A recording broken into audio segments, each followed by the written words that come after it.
Tu ne produis pas de fruits. Il y a des chrétiens comme ça qui a fait 305 ans dans le Seigneur, 10 ans même. 15 ans, 20 ans dans le Seigneur. Vous dites non, il est déjà grand. Il peut faire de grandes choses. Il fait prêcher à ses frères. Il peut ramener les âmes perdues. Mais rien du tout, n'attendez rien de lui. Bien-aimé, qu'est-ce qu'on peut attendre encore de toi? Qu'est-ce que Dieu peut encore attendre de toi? Tu vas sécher. Parce que qu'est-ce que Dieu peut attendre encore de toi? Évangéliser, tu ne peux pas. Tu ne peux pas. Tu ne peux pas, tu ne peux pas, tu ne veux pas le faire. Venez, nous avons évangélisation, vous ne venez pas. Mais vous dites chrétien. Moi, je suis chrétien. Mais Dieu attend des chrétiens qui portent fruit.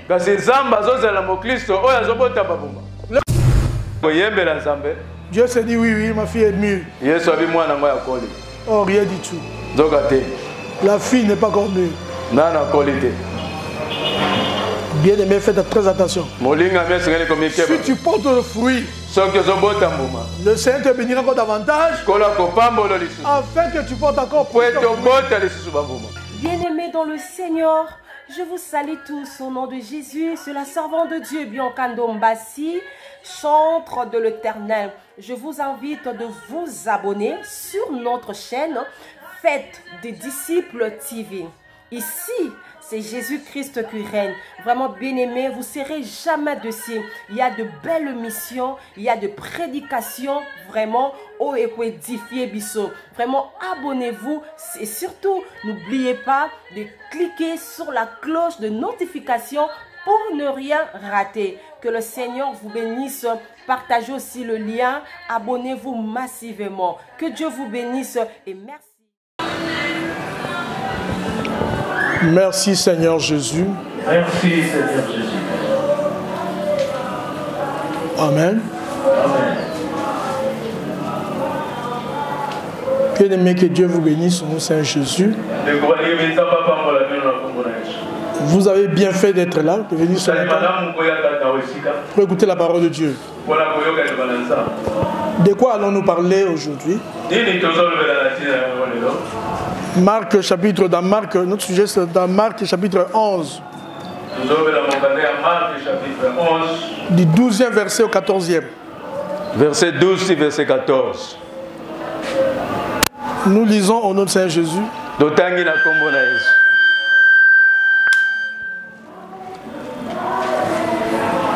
Lecture s'il vous plaît.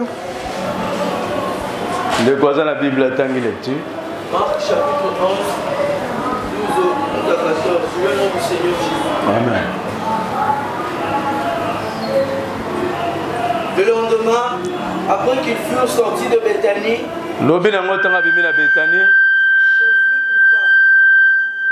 Jésus eut faim. Yesu ayoki nzala.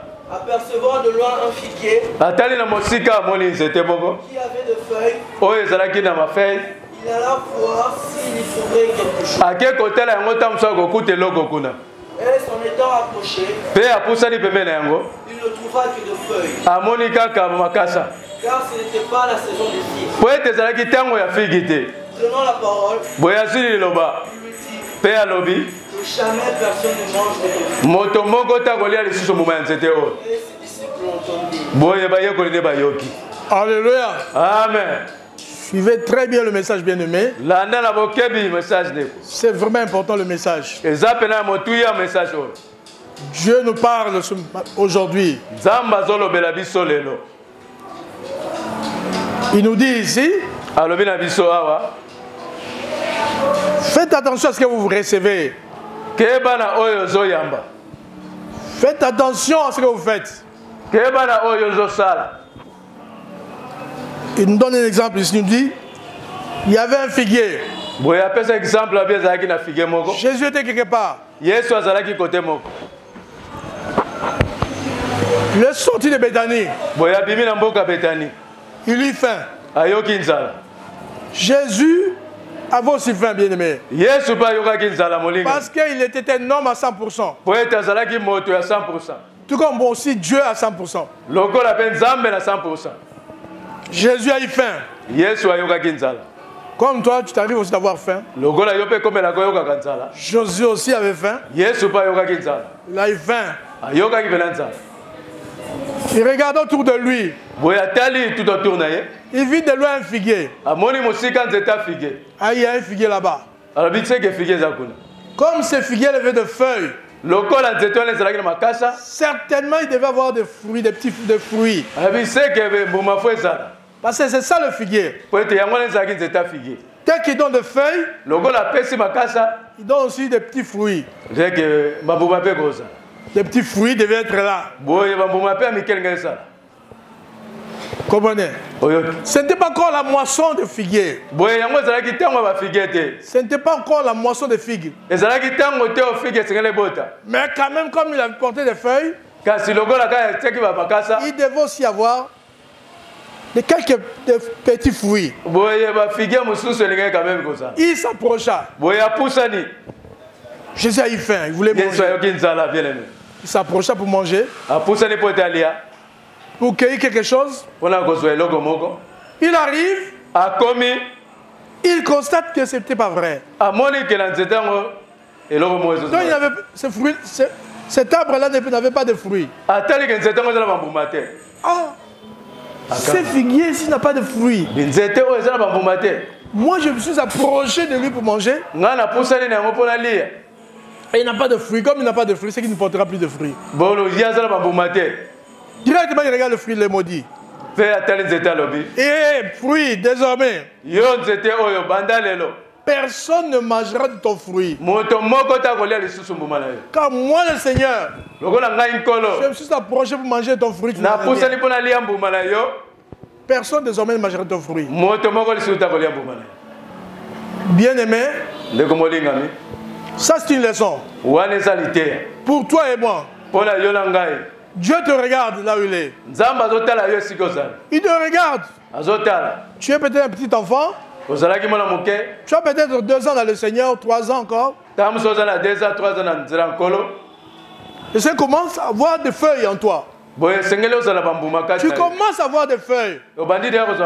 Comme Israël. Il donnait des signes de vie. Dieu voyait des signes de vie dans Israël. Dieu se disait, oui, Israël porte fruit dans sa vie. Comprenez? Si j'envoie le Messie, Israël recevra le Messie. Parce qu'il donnait des signes de vie. Comme toi aussi chrétien, tu donnes aussi des signes de vie. Quand Dieu te regarde, te voit, tu es des fois zélé, tu viens à l'église, tu as ta Bible, Dieu se dit oui, je trouve que c'est vraiment ma fille, c'est même mon fils. Et Dieu maintenant fait de grandes choses. Il veut s'approcher de toi pour manger de tes fruits. Quand il s'approche, il constate que tu n'as rien. Tout ce que tu faisais là, c'est des semblants. Tu n'as rien en toi. Il a attendu depuis des années pour que toi tu commences à produire des fruits. Tu n'en as rien. Tu ne produis pas de fruits. Il y a des chrétiens comme ça qui a fait 305 ans dans le Seigneur, 10 ans même.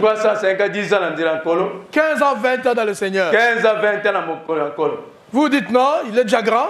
Il peut faire de grandes choses. Il fait prêcher à ses frères. Il peut ramener les âmes perdues. Mais rien du tout. N'attendez rien de lui. Non, il va commencer à évangéliser, il ne le fera pas.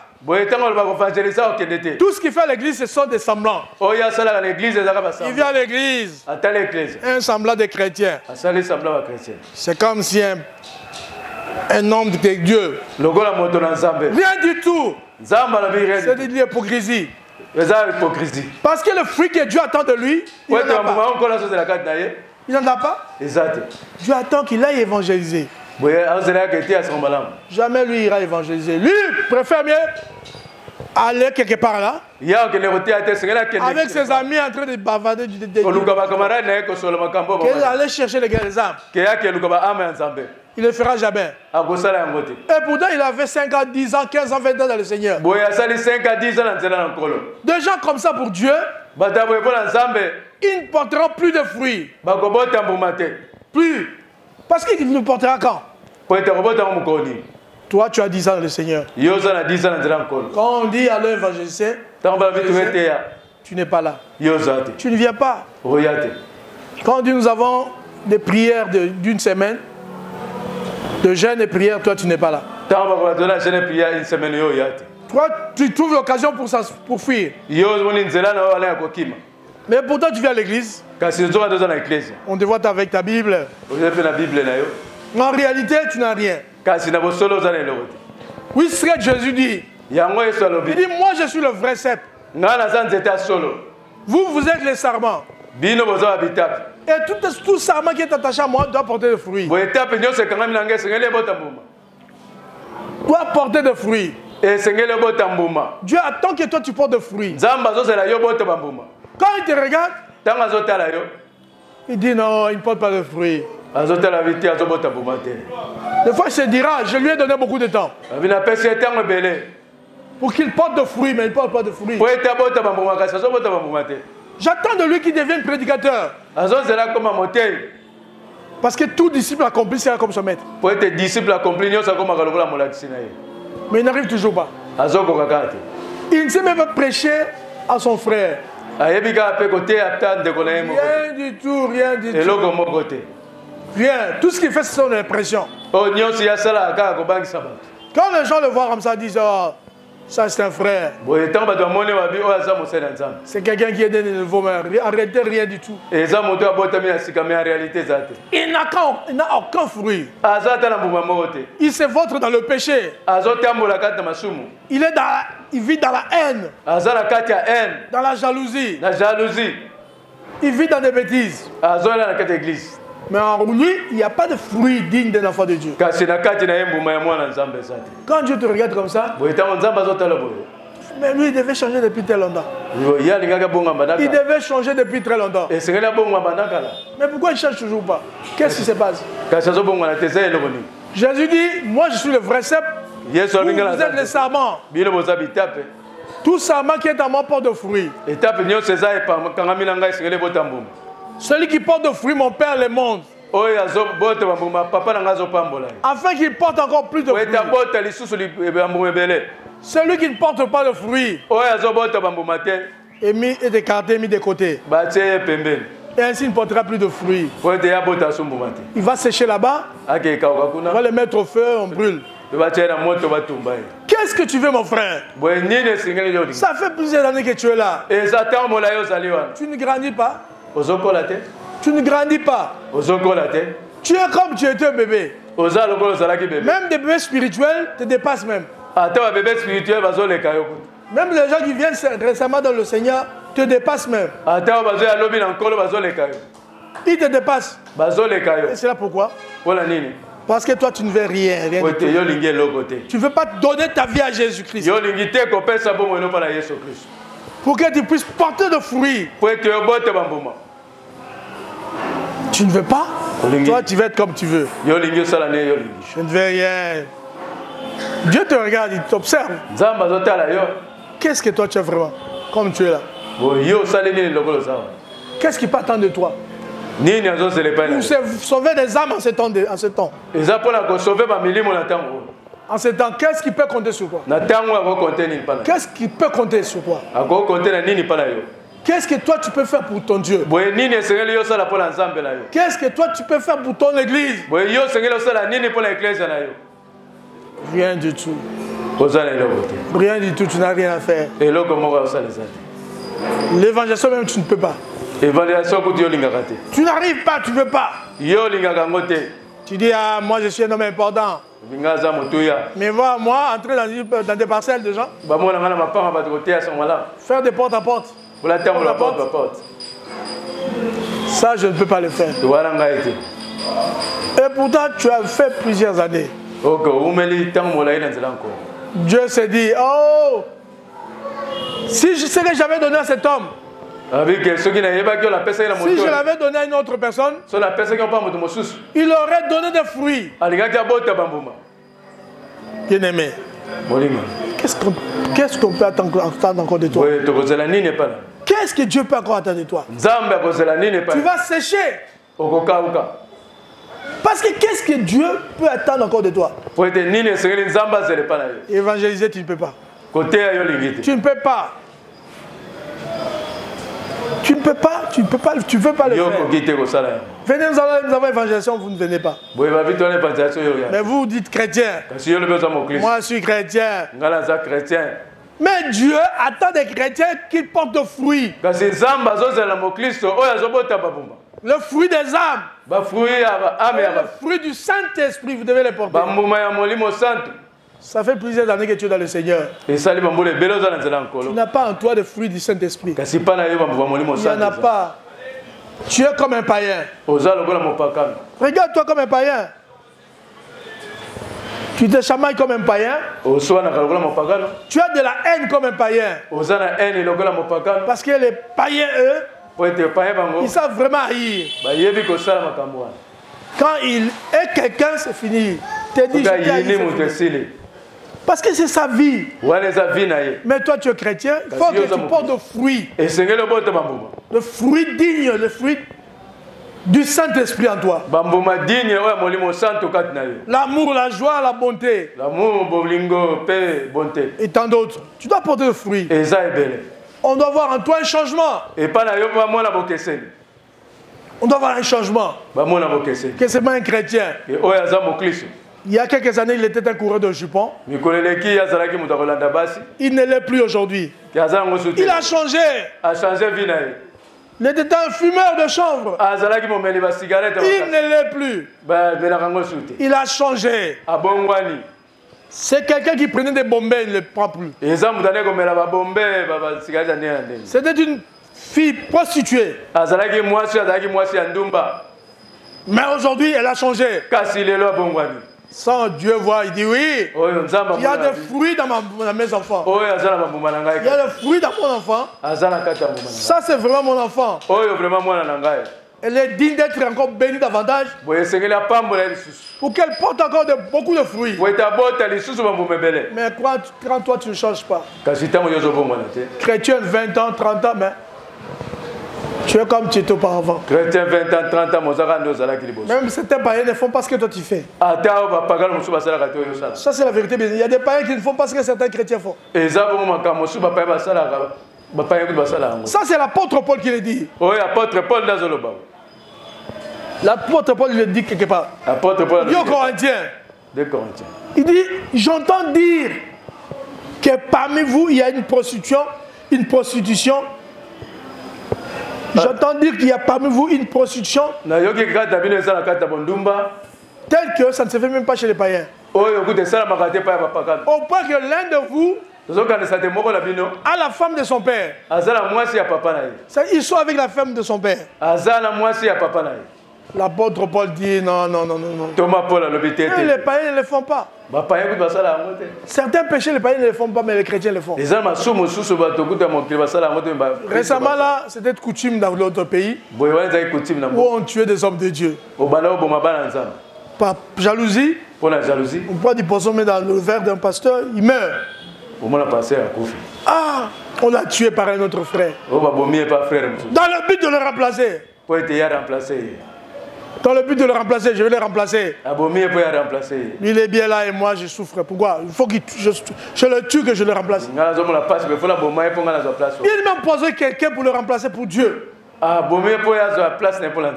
Est-ce que Dieu va vous accepter pour cela? Est-ce que ton péché là sera pardonné? Tu te diras, je vais pas confesser à Dieu, Dieu me pardonnera. Moi je te dis, il ne te pardonnera pas. Parce que celui qui pêche volontairement, la Bible dit, il ne reste plus pour lui de pardon. C'est fini. Ça, beaucoup de gens le faisaient. Ils sont des pasteurs aujourd'hui, mais après avoir tué quelqu'un d'autre, Il le remplace, il est le pasteur. Et les gens l'acclament. Mais Dieu l'attend au dernier jour. Où la porte de l'entrée du royaume de Dieu lui sera barrée. On lui dira, loin de moi. Vous qui commettez l'iniquité. Oh la loi. Tu es. Allez loin de moi. Vous comprenez bien, aimé, c'est dangereux. Il faut des fruits, Regarde-toi très bien, est-ce qu'il y a des fruits? Quand on te regarde, est-ce qu'il y a des fruits vraiment du Saint-Esprit en toi? Si tu n'arrives même pas à voir des fruits des âmes, pourquoi tu n'as pas de fruits des âmes? Parce que tu as perdu ta sève. Tu es comme du sel qui a perdu sa saveur. Oui. Du sel qui a perdu sa saveur, qu'est-ce que ça peut donner encore? Quand tu es chrétien, tu n'arrives pas à gagner les âmes. C'est que tu n'arrives pas à donner le goût aux gens de venir au Seigneur. C'est que toi-même tu es un obstacle. Rentrer. Parce que tu sais que je ne peux pas dire à quelqu'un de mon quartier, viens au Seigneur. Parce que si je lui dis viens au Seigneur, il regardait d'abord ma vie, il me verra. Lui là. Qu'est-ce que je peux avoir de... Suivre sa vie, lui. Sa vie à lui. Un impudique comme ça. Un menteur. Un tricheur. Bien aimé, répentez-vous, bien aimé. Porteur de fruits dignes.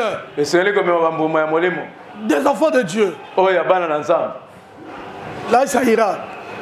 Dieu regardait Israël. Oh, Israël. Israël est mûr. Parce que je vois des feuilles, je vois les signes. Il y a des feuilles, des louanges. L'adoration pour moi. C'est qu'Israël est mûr. Dieu s'approche d'Israël. Oui. Tout ce qu'Israël faisait, c'était un semblant. Il rejeta Jésus. Il le tuait même. Toi aussi, quand Dieu te regarde, qu'est-ce qu'il peut se dire? Il dit non. Ma fille a grandi. Mon fils a grandi. Je peux lui donner responsabilité. Mon fils. Il y a mon travail, il y a peu d'ouvriers. Donc j'ai besoin d'ouvriers, moi, de ma moisson. Peux-tu venir m'aider dans mon travail? Oh non, Dieu n'a pas le temps. Je n'ai pas le temps pour toi. J'ai le temps de jouer aux dames. J'ai le temps de jouer aux cartes. J'ai le temps de regarder la télé, mais pas de... Là, je n'en ai pas. Ça, c'est regrettable, bien aimé. Ça, c'est vraiment regrettable. C'était ça.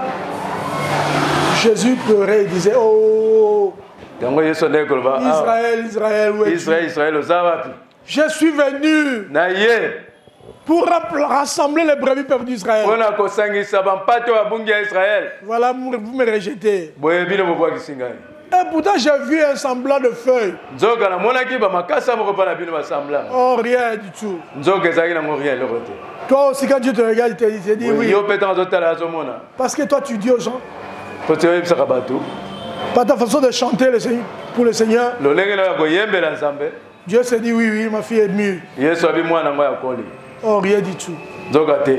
La fille n'est pas encore mûre.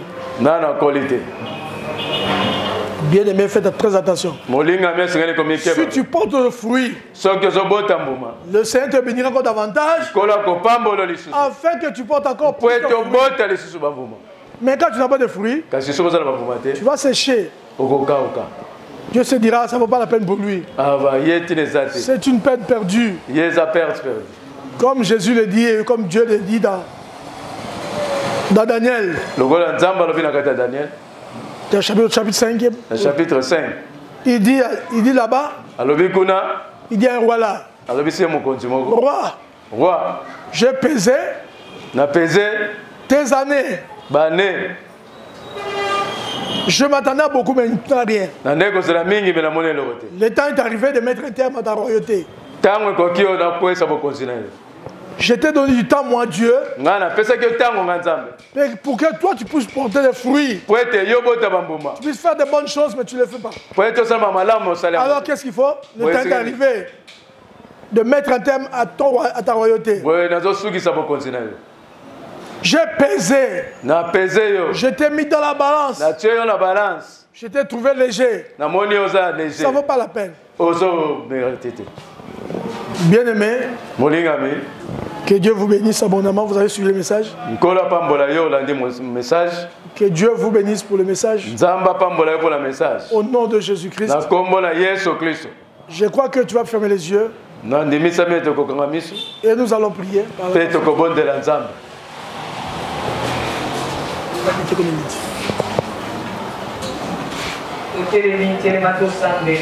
Gloire à Dieu. Soyez les bienvenus sur votre chaîne chrétienne. Faites des disciples TV, c'est Jésus-Christ qui règne.